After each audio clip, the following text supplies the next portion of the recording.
Today is D-Day, and on this day 79 years ago, Dwight D. Eisenhower and the Allied forces embarked on the Great Crusade. A walking tour in Gettysburg will happen today to tell the story of the thousands of troops who landed in Normandy, France, and explain why the D-Day invasion is still so important today. Fox 43's Sierra Williams joins us this morning in Adams County at the Gettysburg National Military Park with details on this important day. Good morning, Sierra. Good morning. So over 6,000 men and women who served the United States in both the Civil and Vietnam War are buried right here in the Gettysburg National Cemetery. Now, to really show us the importance of this day and how it ties into D-Day is Ranger Dan Vermilya with the Eisenhower National Historic Site. Can you tell me, why is D-Day so important and why are we talking about it 79 years later?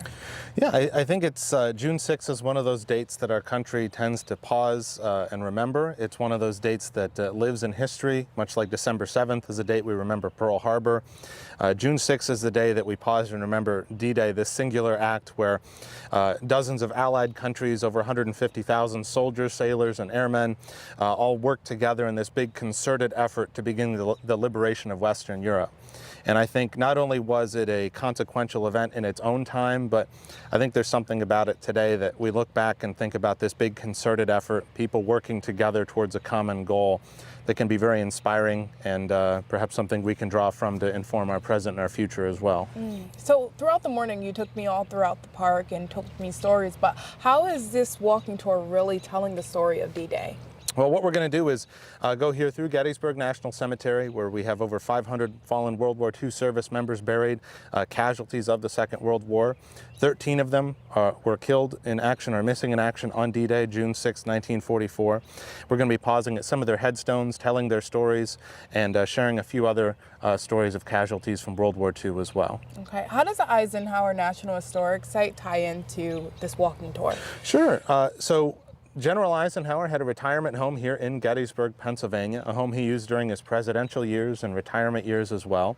This cemetery is such a famous hillside, not only where President Lincoln gave the Gettysburg Address, but as the resting place for thousands of Americans who've served our country.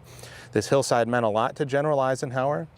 He came here to speak on the 100th anniversary of the Gettysburg Address in the same cemetery where soldiers who died under his command are buried. So I think it's a place that was near and dear to General Eisenhower's heart, and it's a reminder that there is history everywhere where we look, though this hillside is most often seen for its 1863 significance. You can find on the same hillside stories from D-Day as well.